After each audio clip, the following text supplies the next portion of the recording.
when I tell you what I'm going to tell you? You're going to be famous.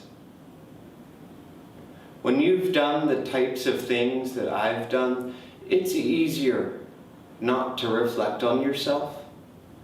When I started thinking about how it all affected the families of the people and my family and everything, it didn't do me any good. It just got me very upset. They called me the Milwaukee Monster. I always thought that was a little extreme, but I guess it makes it easier. So okay. I'm not going to give you the answer that you really want to hear. I don't know why I don't. I don't. And that's all people ever ask me. Why? How could you? If I knew the true, real reason why all this started before it ever did, probably never would have done any of it. I should have finished college and gone into real estate and got myself an aquarium. That's what I should have done. I should have gone into taxidermy. I would have been very good at it. I would have loved it. You do believe that there's a higher power? I don't know if it's God or the devil, but I know that there's something out there bigger than me. And I should have stayed with God, but I didn't. I murdered 17 men and boys. Sometimes I pray for Jesus to kill me. If I'm going to tell you all about it, I may as well start at the beginning. I had a very happy childhood, if you can believe that. It's the one time in my life that I like remembering. I was born on May 21st, 1960. My mom's name was Joyce. My dad's name is Lionel. I was not abused as a child. I often wonder if it would make more sense if I had been. Would it be better? I had a very happy childhood until I was 6 years old. I had my mom and my dad. I had friends that I played with. And I had a dog named Frisky. When my mom was pregnant with me, it did not go well, so I'm told. She would shake, and her jaw would go sideways and lock up. Like in Rosemary's Baby, I always kind of imagined it was like that. My dad would walk her around the house, trying to be tender, but she didn't want him to touch her.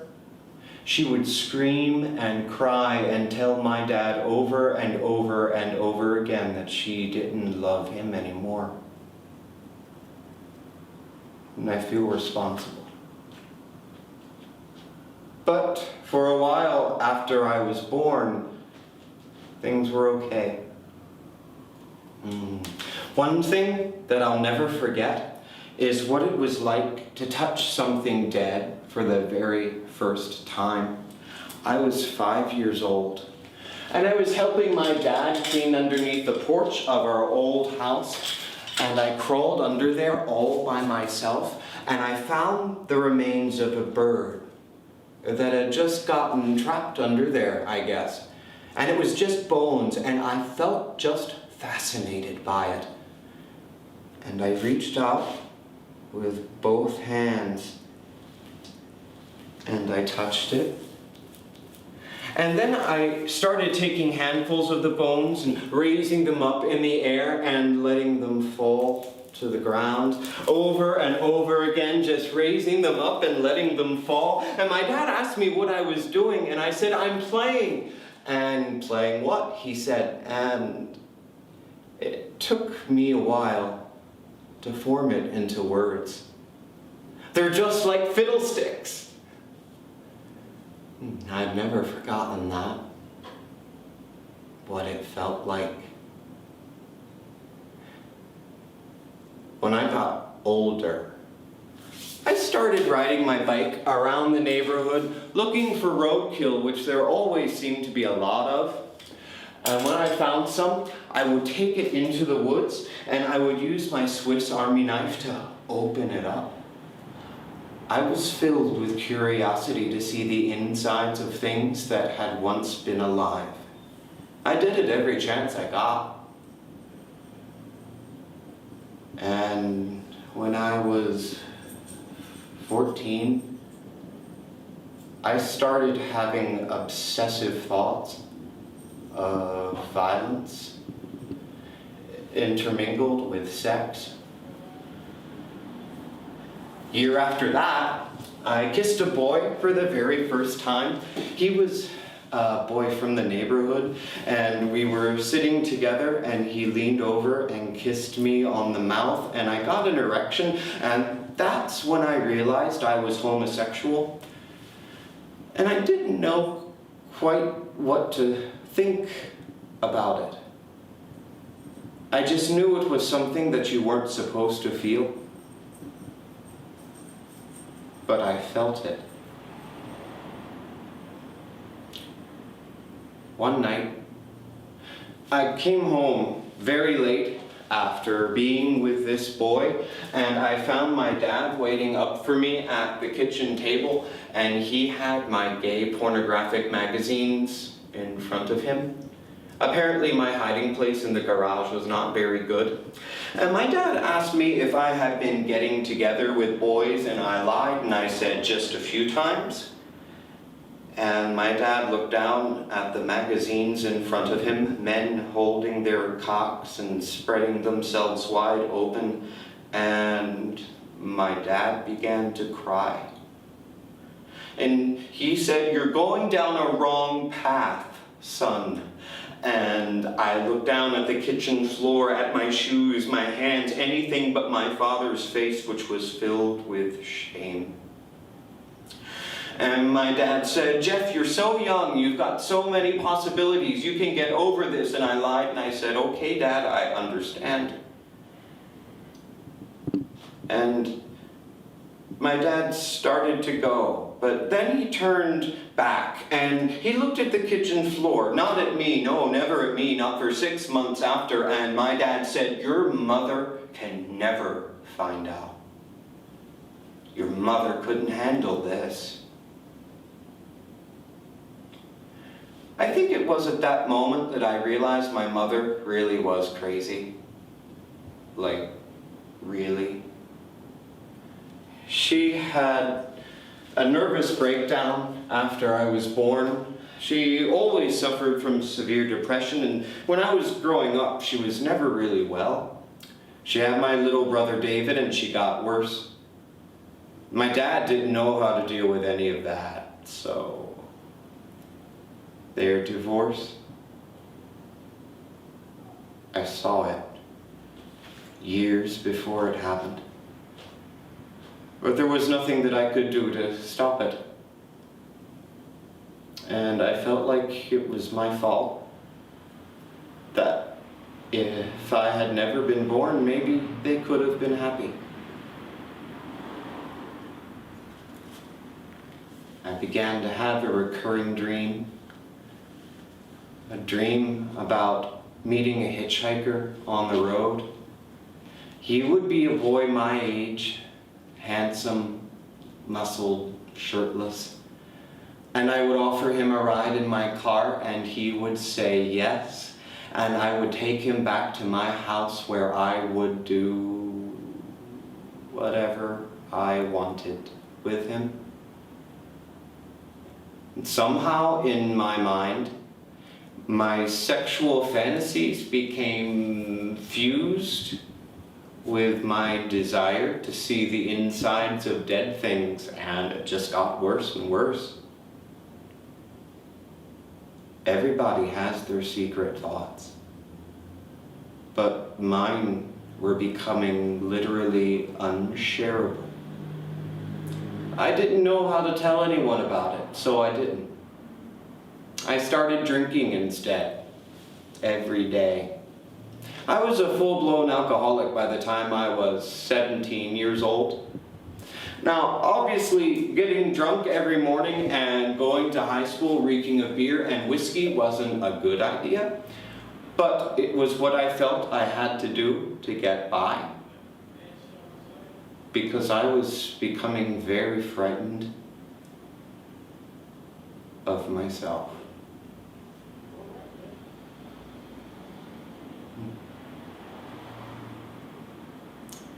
When I was a junior, I fell in love with a boy who never noticed me. He was on the wrestling team, and I found out every detail of his daily routine, what classes he had, where he lived. And I knew that every morning at 5 a.m. he would go running in a park near my house. And I had fantasies about waiting for him in the park behind the bushes with my baseball bat. And I imagined hitting him over the head with it and listening to the thick thud sound as the spat connected with his skull. Watch him go limp and fall to the ground. And then I would lay down on top of him, and I would lay my head on his chest and run my hands through his hair, and I would hear his heart beating delicate, exquisite. And I put his arms around me so he could hold me. I would kiss him softly with love. One day, I decided to make it happen.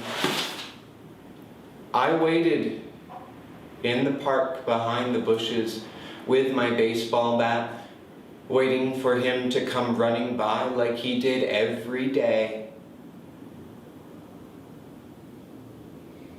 But he never came.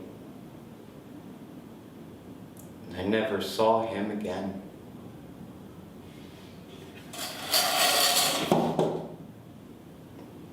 Sometimes God really tries to tell you something, and you pretend not to hear.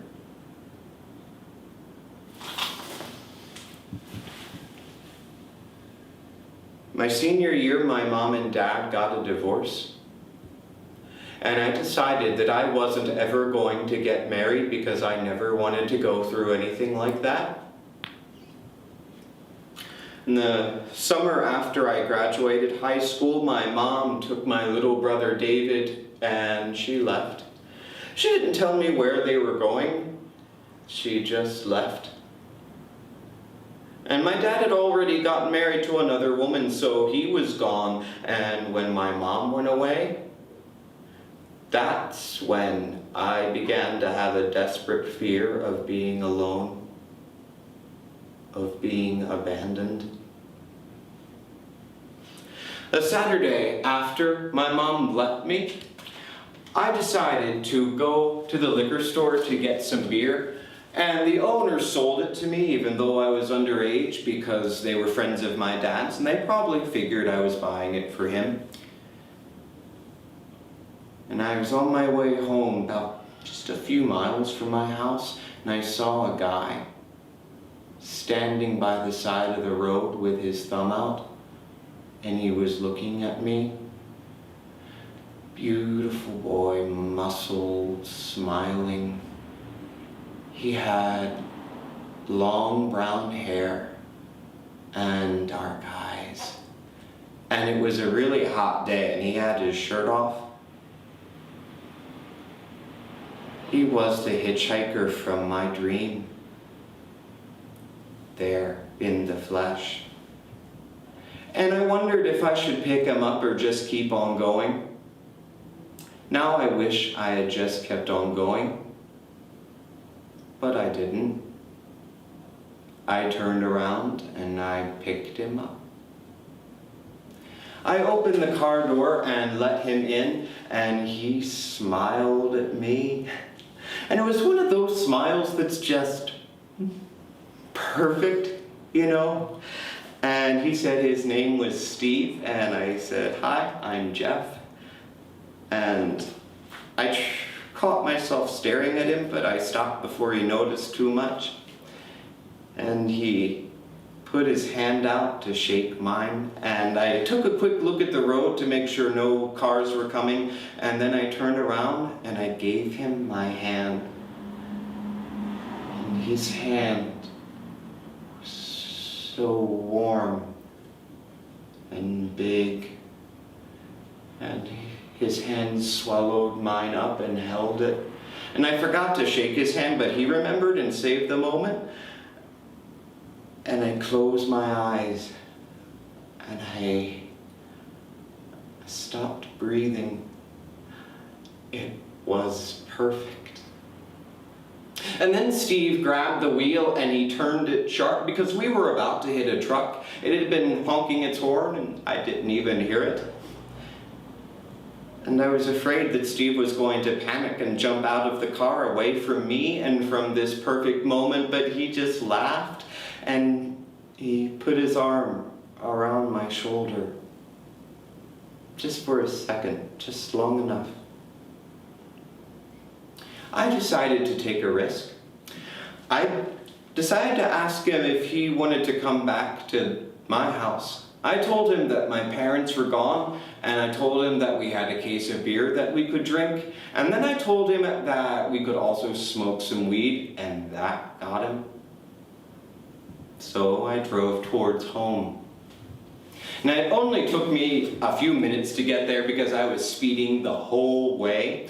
And we got into the house and we went down into the basement and I told Steve to make himself comfortable, and he kicked off his shoes and he laid down on the couch and we sat there and we drank a few beers and smoked a joint or several and we talked.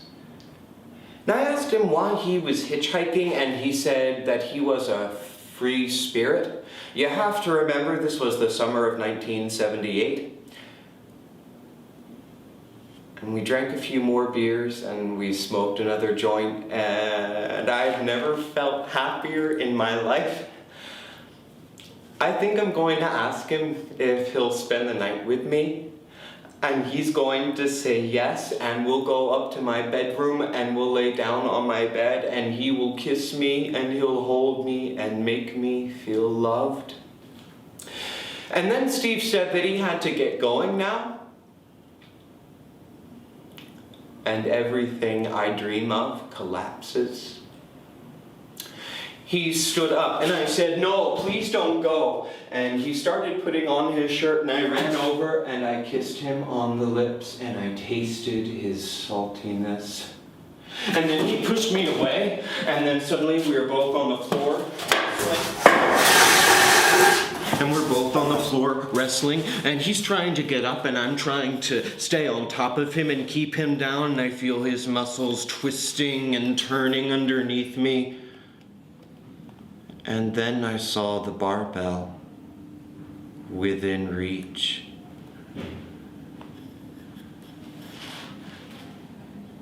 And it seemed so bizarre to me that this fantasy that I'd been dreaming about and wanting, just all of a sudden, all the parts were there, and they made it possible to make it happen.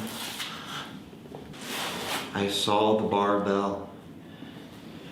It weighed 10 pounds, and I used it.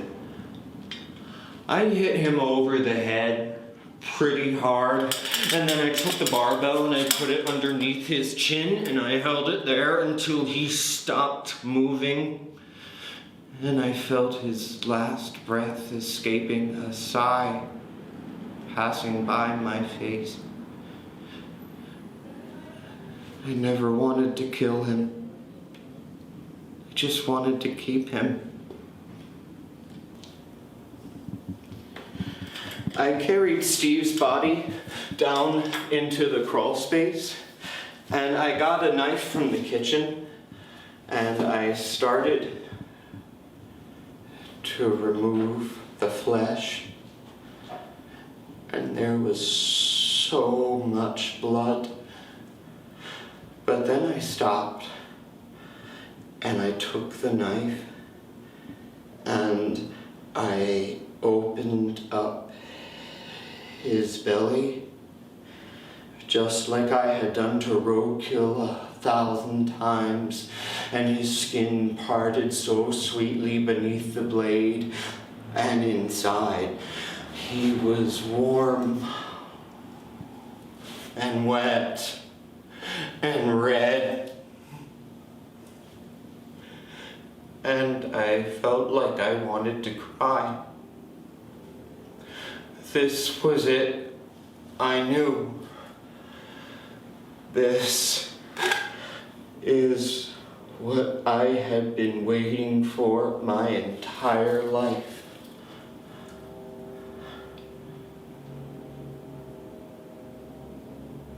My first time. It's true. You never, ever forget your first time.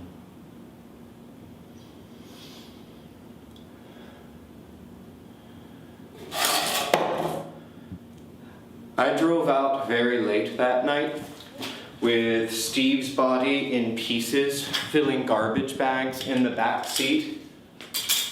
I was going to take him to the dump because I figured that nobody would look for him there. And I was about halfway to the dump when I noticed that the cop car was following me. And I pulled over, and the officer said that I had drifted over the center line.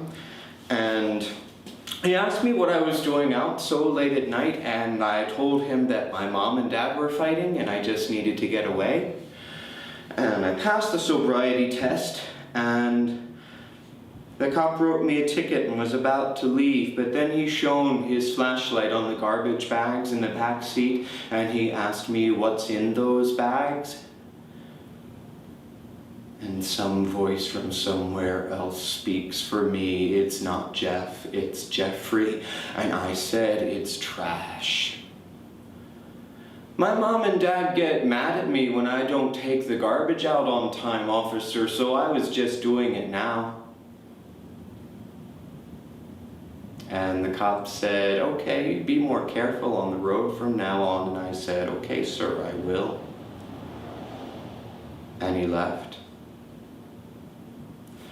I was feeling paranoid after that, so I didn't take Steve's body to the dump. I took him back to the woods behind my house, and I carried the garbage bags back there, and I used a sledgehammer to break up the bones and skin, and 2 handfuls at a time, I spun in a perfect circle, and I scattered his remains. And I threw my knife and the necklace that he was wearing into the river.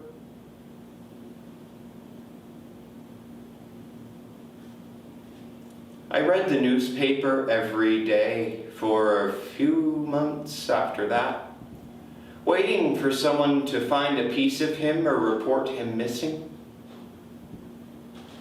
But nobody ever did. I flunked out of college at Ohio State. I was drunk all the time. I was feeling sort of weepy, thinking about Steve and what I'd done. And when my dad came to pick me up, I could see in his face how disappointed he was in me. My dad said he wasn't going to waste any more money on college. I had 2 choices now. I could either get a job or join the armed services. So I decided to join the armed services. And I really enjoyed the structure of it. I never had any desire to hurt anybody or do anything like that. I really loved being in the Army. I would have stayed in the Army, but I was discharged 6 months early for drinking too much. I did not want to be discharged, but I was. My dad sent me to live with my grandma. And I tried so hard to be good when I moved in with my grandma. I went to church with her every Sunday. I worked at a blood bank for a while, which was sort of interesting. And then I got a job working at the Ambrosia chocolate factory. I fought the desire I had to be with other men. It was good for a long time. And I thought, maybe I can control this. You know, I made one terrible mistake, one horrible sin, but I would never do it again. One night, I was sitting at the library, and a guy about my age walked past me and threw a piece of paper into my lap. And it was a note, and it said, if you want a blowjob, meet me in the men's room.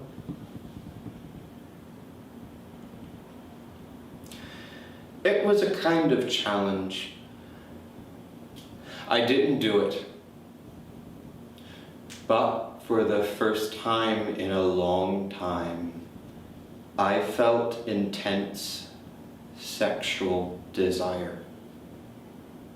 And that's when everything began to fall apart.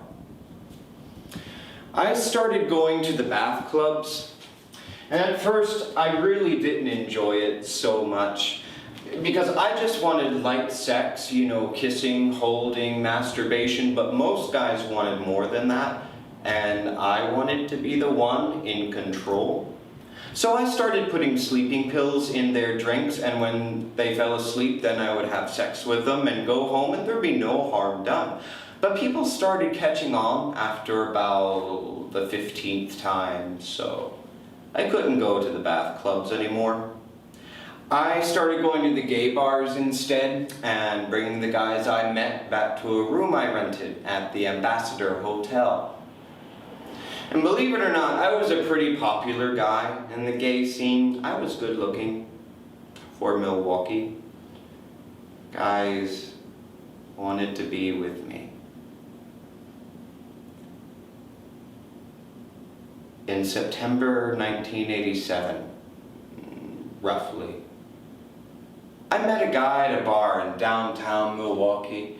His name was Stephen Toomey. And we had a lot to drink at the bar, and I asked him if he wanted to come back to my hotel room, and he said yes. So we went back to the hotel room, and we got naked, and we had light sex, and he fell asleep. And I stayed up for a little while after that, drinking a few more beers. And he looked so beautiful while he was sleeping.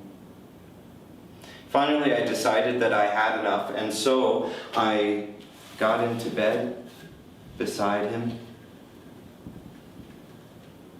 and it felt so good having him next to me. I closed my eyes and started drifting off. It really had been a perfect night.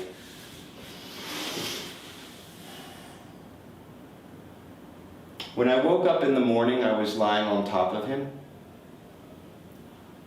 and my forearms were bruised, and his chest was bruised, and there was blood coming out of his mouth. He was lying on the side of the bed. I have no memory of beating him to death, but I must have. It looked like I had tried to rip his heart out with my bare hands. And I was in complete shock.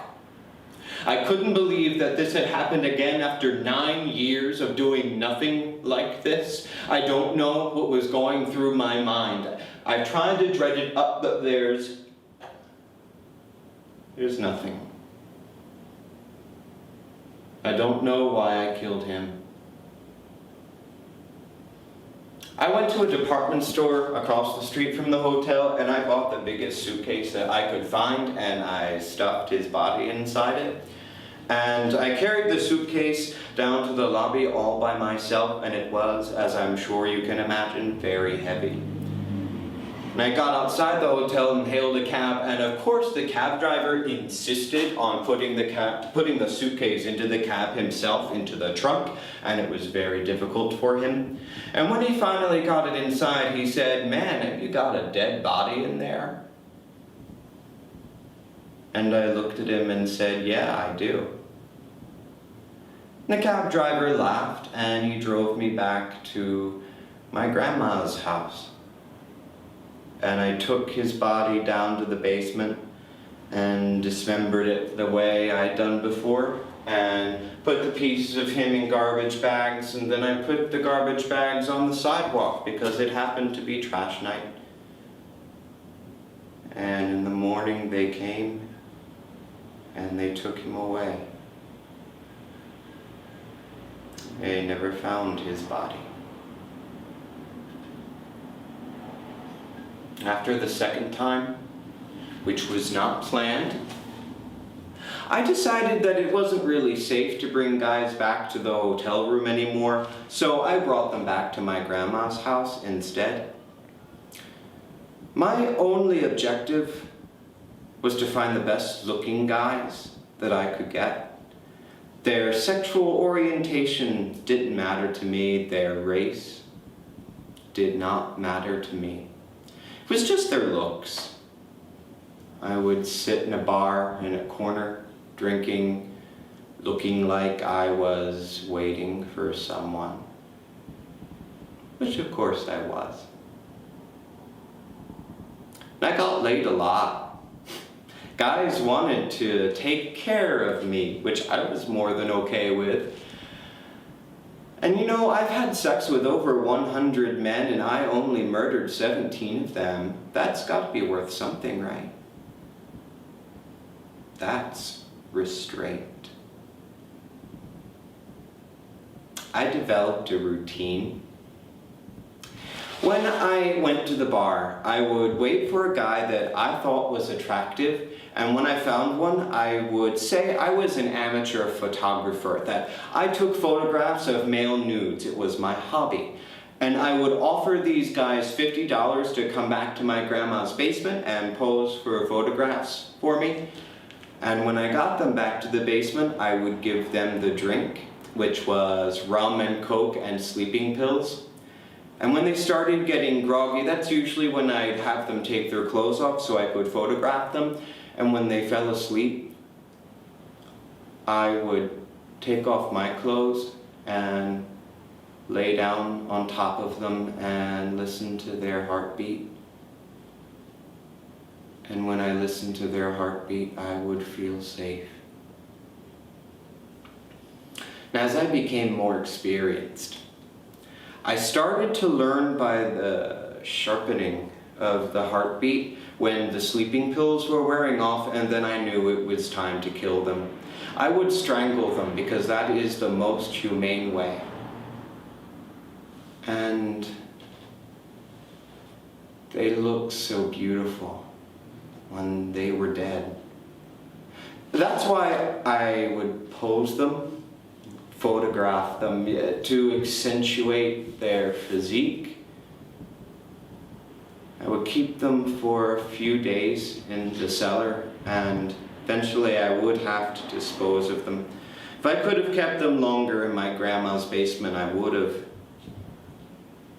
And as time went on, having them for just a few days wasn't enough, because I wanted them to be with me forever.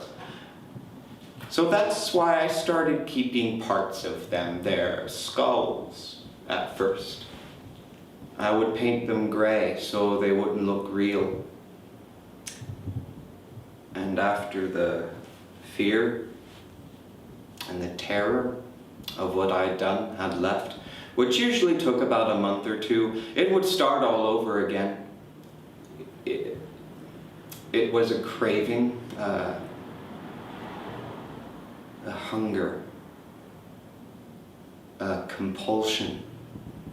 I had to do it again and again and again. And I thought a lot about what God would do if he could look down on me and see what I was doing. Then I decided that there couldn't really be a God, because how could God watch me do these things and not try and stop me somehow? And if there is no God, what's the point in trying to be good? Who do I answer to?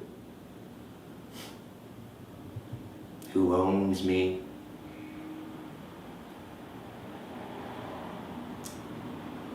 I own myself. And something really scary happened. Say, I had stolen a male mannequin from a department store, and I kept the male mannequin in a closet in my bedroom in my grandma's house. And when I heard my grandma go to bed at night, I would take the mannequin out and lay it down on my bed, and I would lay beside it and undress it and masturbate onto it. I would pretend it was alive. One day, my grandma was, I don't know, looking for something, and she opened my closet door, and my male mannequin fell right on top of my grandma and scared her to death, and she called my dad. And my dad came that same day, and the first thing my dad asked me was, "Jeff, where did you get this thing?" And I said, "I just stole it from the department store just to see if I could do it," which was kind of the truth. And my dad said that I better get rid of that mannequin that day, and I said, "Okay, sir, yes, I will." Because you see, I'd learned that it was really best to tell my dad whatever he wanted to hear. I knew that he really didn't want to know the truth. I knew that he was tired of dealing with me. Why do you think I was living with my grandma in the first place? As my dad turned to go, he saw the box where I kept the human head. And my dad said, "Hey, isn't that my old chemistry box? I haven't seen it for years. Open it up for me." And I said, "No, Dad, I'd rather not do that." And he asked me why there was a lock on it, and I said, "I just wanted some privacy, that's all." And my dad said, "Have you got something bad in there?" And I screamed at my father then, and I said, "Can I just have 1 square foot of privacy in this world, just one?" And my dad didn't like that. And he said he was going to take the box into the basement where the tools were, and he was going to open it up himself. And then he grabbed the box, picked it up, and I think the weight of it surprised him. And he was out the door before I could stop him. So, I considered my options. I could kill Dad, but then I'd have to kill Grandma. I could let him open the box. I could let him find what he was really looking for. And if I did that, it would all be over. If I do nothing, it will stop. So I ran down to the basement as fast as I could, and I found my dad standing at the workbench about to open the box, about to find the head, and I said, "No, Dad, please don't open that." And he turned to me and he said, "Jeff, have you got those magazines in there?" So I told my dad what he wanted to hear. I said, "Yeah, Dad, it's magazines, you know, that kind of thing. Please don't open the box. I'll get rid of all of it today. Just, I don't want to upset Grandma." And my dad looked at me for a long, long time. and he walked away. It was at that moment that I decided it was time for me to move out of my grandma's house. I needed a place of my own where I could have my privacy, a place where I could be free. Oxford Apartments, number 213, my kingdom.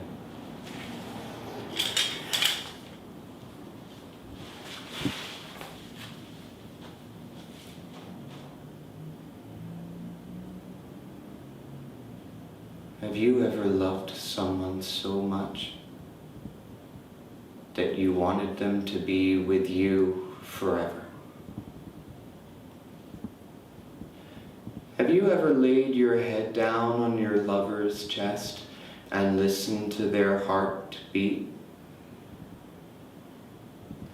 Haven't you ever wanted to go underneath the skin and hold your lover's heart in your hand because you loved them so much? Haven't you ever wondered what it would be like to feel it? To really feel it?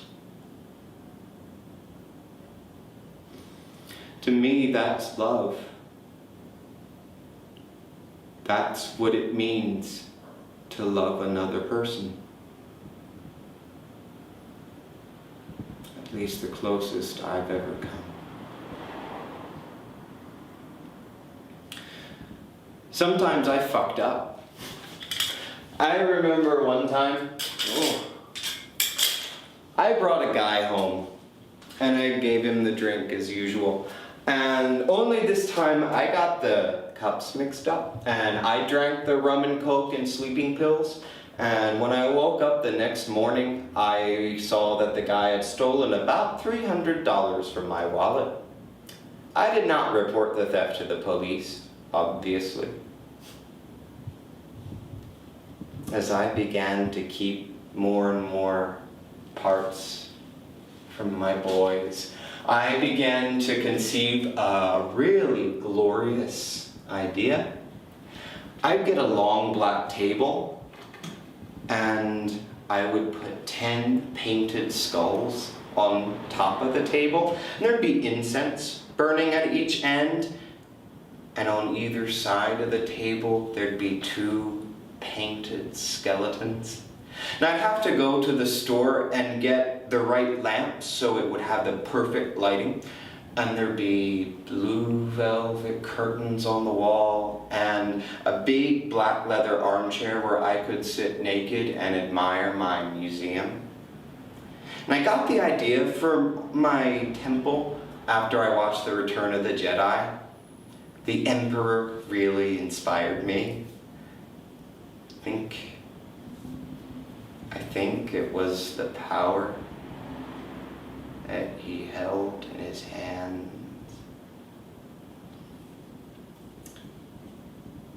There was one boy that I liked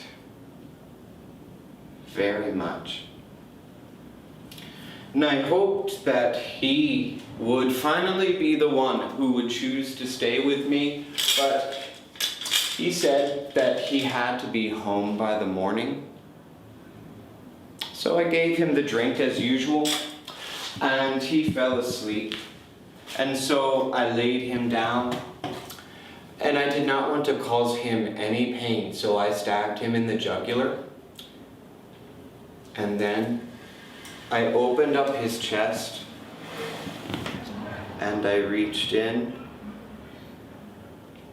and I tore out his heart.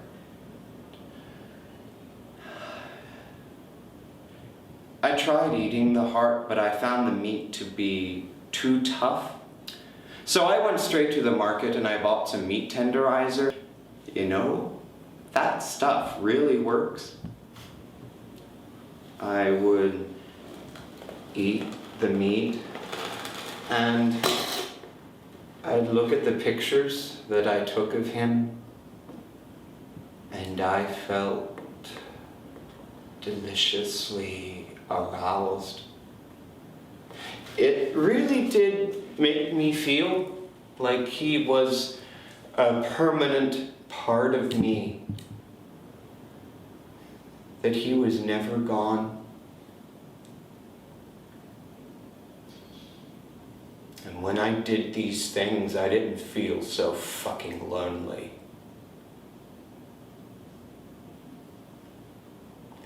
My most constant problem was the smell in my apartment. All my neighbors complained.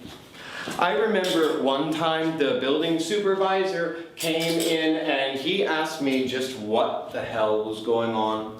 And I told him that my refrigerator had broken and all the meat had expired, and I also blamed the smell on my fish tank. I didn't tell him that there were 3 headless torsos dissolving in a vat of acid in the corner of my bedroom.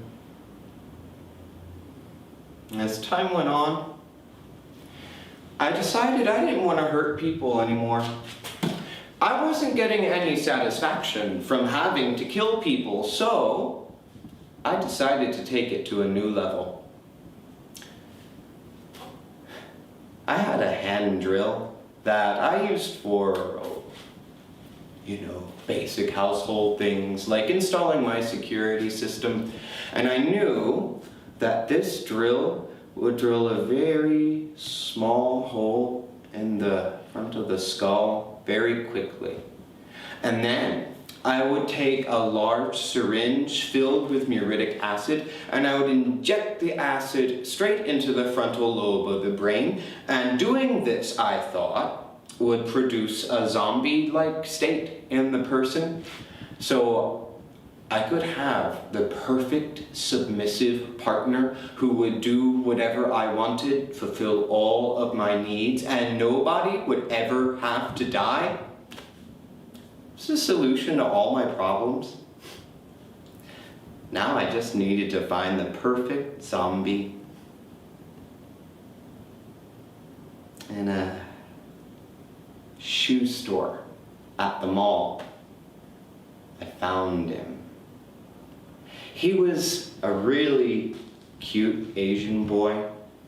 He didn't look like he was 14 years old, but later on I found out that he was. And I also found out later that he was actually the younger brother of another boy that I tried to kill but had gotten away, and I had no idea of the connection. Sometimes life's so funny. I bought the boy a pair of shoes and offered him $50 to come pose for me back at my apartment. When I got him back to the apartment, I gave him the drink as usual. And he started getting groggy, so I told him he should take off his shirt while we were watching some TV so I could take some photographs. And when he fell asleep, I laid my head down on his chest so I could listen to his heart. And I could hear that he was good, that he would be perfect. There was a really big problem. I was starting to sober up, and that was not good, because I had to be drunk while I worked. So I decided to go and get a case of beer so I'd be able to finish. So I went to the liquor store and got the case of beer, and as I was walking home, I was feeling tremendously excited. I was finally going to have a real boyfriend, and I'd never have to hurt anybody ever again. And I was just across the street from my apartment when I saw my boy sitting on the sidewalk naked.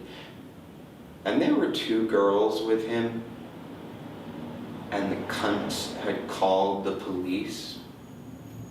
So I had to think of a story very quickly. Oh, I'm so sorry, officer. This is my friend, John, my friend. And he drinks a lot sometimes, and he gets like this. I'm just going to take him home and put him to bed. I'm so sorry. Because the boy could barely stand up on his own and kept mumbling to himself. and he kept trying to walk away from me, which kind of broke my heart. But the two cops each took one of the boy's arms and turned him around and started walking him back to my apartment. And as we were walking back, I said, "Oh, you know, there sure is a lot of crime in this neighborhood, officers. Thank God for you guys." And my hand shook a little when I put the key into the door of my apartment because I couldn't quite remember where I'd left the drill and the syringe. But the cops took the boy inside my apartment and sat him down on the couch, and he fell asleep immediately. And I saw the photographs that I'd taken of him earlier, and I picked a few of them up, and I gave them to one of the officers, and I said, "You know, me and John have been friends for a real long time." And the officer threw the pictures on the ground like they were trash. And he said, "Yeah, I can see you're real good friends." And then they left. And I couldn't believe it. If they had walked 10 feet into my bedroom, they would have seen a body by the bed. The body of a beautiful black boy I'd spent several lovely days with. They would have seen the bodies dissolving in the vat of acid and my still life photographs of all my boys in various stages of decay. If they'd walked 10 feet, it all would have been over. But not yet. As soon as I heard them leave, as soon as I heard the door close, I grabbed the drill and I drilled the hole into the front of the boy's skull. And when I did that, he never moved. And then I took the syringe and I injected the acid into the frontal lobe of his brain. And that was fatal. Immediately, I failed. When I thought about what had gone wrong, I decided it must have been the acid that was the problem. So the next boy I brought home, I tried injecting boiling water into the frontal lobe of the brain instead. And after a few minutes, he opened his eyes. I had done it. I was finally going to have a real boyfriend, and I thought about the perfect relationship that we were going to have together. And he was groggy, and he couldn't talk to me, but he could move, so it's okay. And I picked him up, and I carried him into my bedroom, and I laid him down on my bed. And as I fucked him, I whispered, "I love you. I love you so much. Thank you for choosing to be with me forever and ever. I love you, I love you, I love you." And then as I came inside him, I realized I was going to be late for work at the chocolate factory. So I went to work, but I couldn't really keep my mind on anything. So I ended up leaving work a little bit early, and I came home, and as soon as I got through the front door, I took off all my clothes, and I went back into the bedroom to see my boyfriend still sleeping on the bed, spent. And so I got into bed beside him, and I touched him on the shoulder.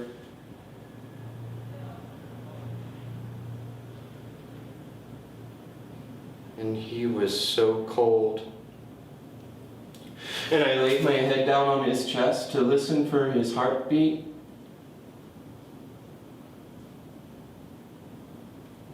And there wasn't anything there, because he wasn't alive anymore.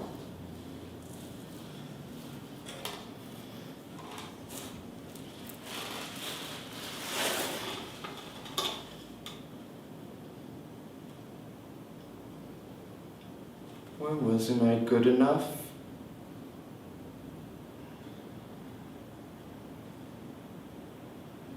I loved you so much.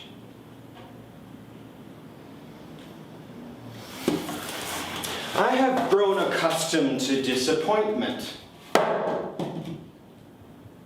I did not give up hope. No. As a great man once said, it amazes me, the will of instinct.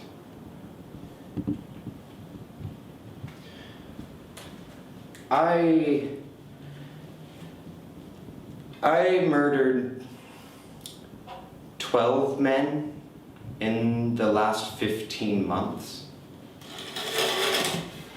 It started to happen faster and faster every few days by the end. I had no control over my compulsion. There was no return.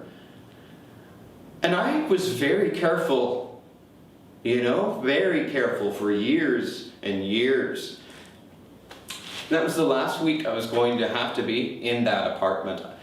I was going to have to move and find a new place to put all my possessions, all my treasures, my precious things. And I'd been thinking, should I get a chest and put the things that I really felt I needed to keep in that and get rid of the rest, or should I put an end to this? Should I try and stop this and find a better direction for my life? That's what was going through my mind. Then I met Tracy. Beautiful black man. The most beautiful man I'd ever seen. And I was just feeling so desperate for someone. Just feeling so sick and lonely all the time. I really needed someone that night, and I found him. I offered him $100 to pose for me. I figured he was worth the extra $50. And Tracy said he wasn't sure if he wanted to pose for me, but he would come back to my apartment anyway. And we got to my apartment and I gave him the drink as usual. And I told him that he should turn around and take a look at my aquarium. And when his back was turned, that's when I slapped the handcuff on his wrist. And then he turned around to look at me, and that's when I put the butcher knife to his throat. And I said that we were going to go into the bedroom now, and we are going to watch The Exorcist 3, which is a very underrated movie, in my opinion. And he kept trying to talk to me, to say that he was my friend, that I didn't need to hurt him, but I knew he was lying because I don't have any friends. Handcuff yourself. Do it. I like to be in control. I like to be dominant. Now, lay down on the bed. Do it now. Now I want you to unbutton your shirt for me. You are so beautiful. I'm going to take this knife and I'm going to cut up your heart. And while it's still beating, I'm going to devour it. That is when Tracy punched me in the face and ran out of my apartment. I had misjudged him. I'd gone too far. After Tracy left, I just sat in my apartment. I knew the police would be coming. I think I drank a beer. I didn't try to hide anything because there was no point. There's too much to hide. When the police got there finally, I was surprised because they just asked for the key to the handcuffs, and I panicked because I had no idea where the handcuffs were, where the key to them was, because I'd never needed the key before. I'd always just cut off their hands. But I said, I think the key's in the bedroom. And one of the officers went into the bedroom where I knew he would see the pictures of dismemberment on the wall and smell the sweet scent of decay. And I heard the officer from the bedroom yell out to get him now, and the other officer who was with me threw me down and handcuffed me, and they said that when I was being handcuffed, I howled like an animal. I don't remember. I probably did. When I said, you know, you really should look in the refrigerator, I knew that they would find the refrigerator immaculately clean, with nothing in it but a freshly severed head with the eyes and mouth wide open, and on the shelves just ketchup, mustard, and A1 sauce, and a box of baking soda, of course, to mask the smell. I heard the officer run to the sink and begin to vomit. And I couldn't believe that this had happened to me. It was hard to believe that I'd gotten caught. I got drunk and I lost control. I guess that's what happened. July 24th, 1991. I'm finished. They were going to find out everything now. So I confessed everything. I didn't tell them about eating people right away. I figured that was something that you kind of have to work up to. And they asked me if I thought I ever would have stopped.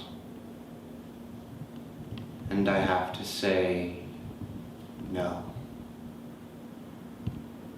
No, if I hadn't been caught or lost my job, I'd still be doing it. I know I would. I kept on doing it and doing it and doing it in spite of my guilt and the lack of lasting satisfaction. You know, this one didn't satisfy me completely, so maybe another one will, maybe this one will. And the numbers kept growing and growing and growing, and things really got out of hand, as you can see. Then there's the other question that they love to ask. Why didn't you just get a boyfriend? Because people always leave. My boyfriend would have to be someone who was totally submissive and compliant, who would just do whatever I wanted and I wouldn't have to consider their wishes. And there aren't a lot of people like that in the world. So I created a holocaust. Stephen Hicks, Stephen Toomey, James Dockstader, Richard Guerrero, Anthony Sears, Raymond Smith, Eddie Smith, Ernest Miller, Curtis Stralder, Errol Lindsay, David Thomas, Oliver Lacey, Matt Turner, Tony Hughes, Connor Axanthisymphone, Jeremiah Weinberger, Joseph Braidhawk.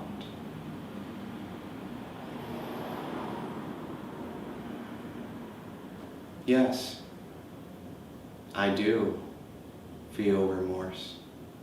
I do. But I don't think my remorse is as profound as it should be.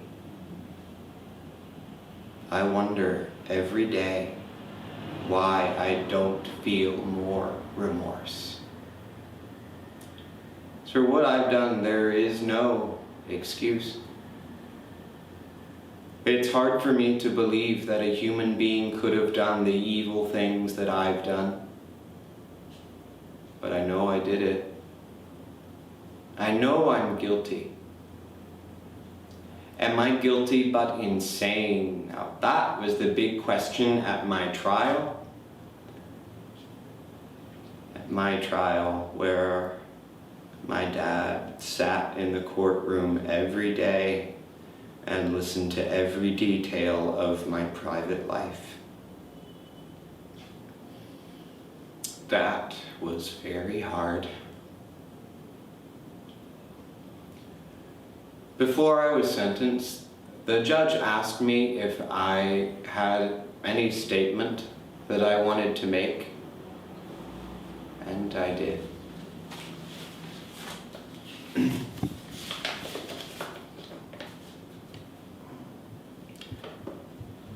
Your Honor, it is over now. This has never been a case of trying to get free. I never wanted freedom. Frankly, I wanted death for myself. This is a case to tell the world that I did what I did, but not for reasons of hate. I hated no one. I thought that I was sick or evil or both, and now I believe I was sick. The doctors have told me about my sickness, and now I have some peace. I know I can't undo the terrible harm that I have caused. My attempt to identify the remains was the best that I could do, and that is hardly anything.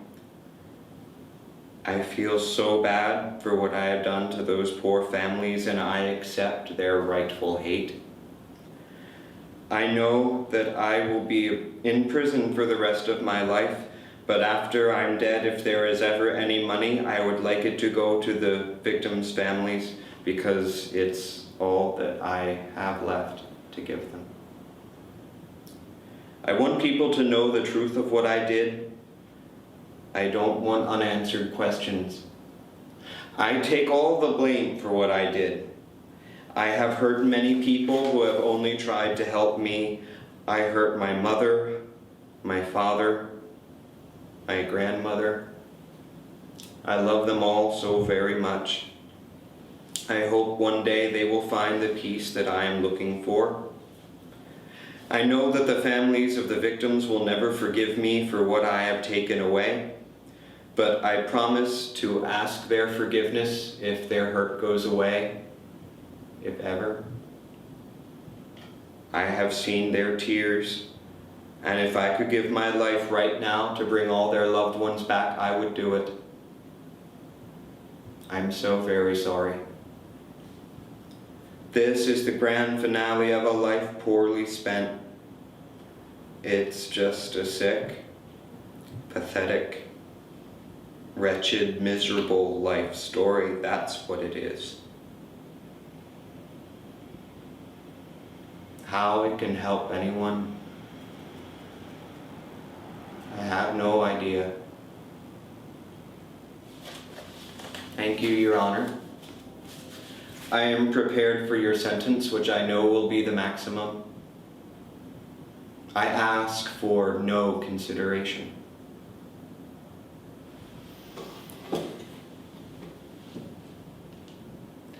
I was sentenced to 15 terms of life imprisonment to be served consecutively for a total of 957 years. The sentence was structured so that I may never again see freedom.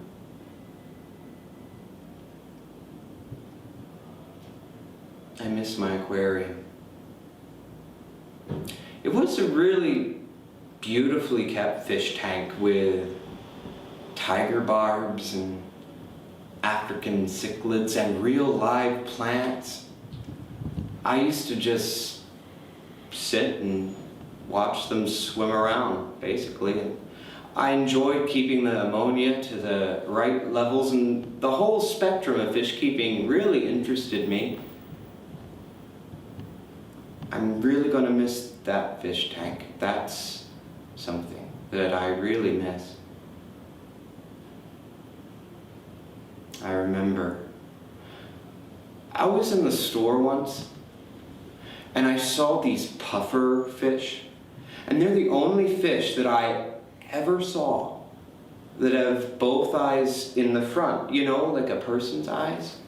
And they would swim right up to the glass and look at you, and their eyes would just be this crystal blue, you know, like a person's, real cute.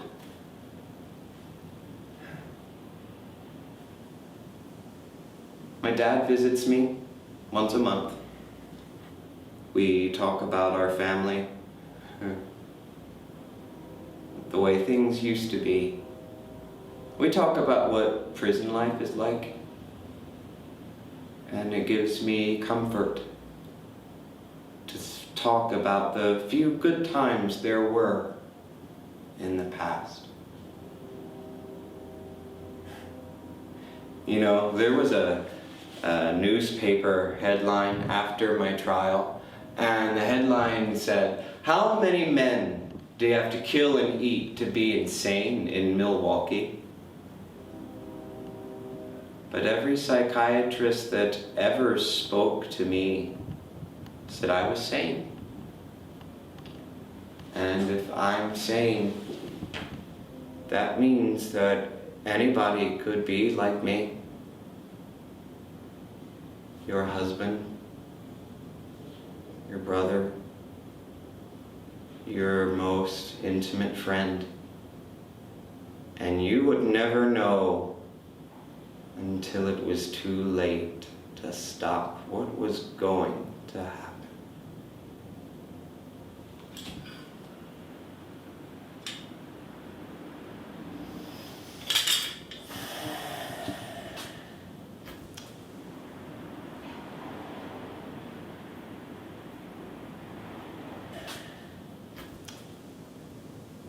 I'm really going to miss